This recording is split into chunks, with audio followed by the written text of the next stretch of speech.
हाँ जी, बिल्कुल, ये कैप्टन रिटायर्ड सफ्दर ने गुजरांवाला अहमद पर मीडिया से खुसूसी गुफ्तगू की है और अपनी इस गुफ्तगू में कहा है कि मुल्क बनाने वाली मादरे मिल्लत को भी गद्दार कहा गया।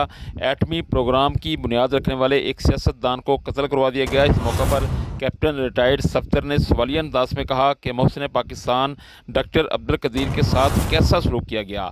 एटमी धमाका करने वाले नवाज शरीफ को झूठे मुकदमात में फंसाया गया है। साबिक चीफ जस्टिस साकिब निज़ार का जिक्र करते हुए इनका कहना था कि साबिक चीफ जस्टिस के फैसलों ने पाकिस्तान को नुकसान पहुंचाया। पाकिस्तान आज इनके हाथों में है जो पाकिस्तान को तस्लीम ही नहीं करते।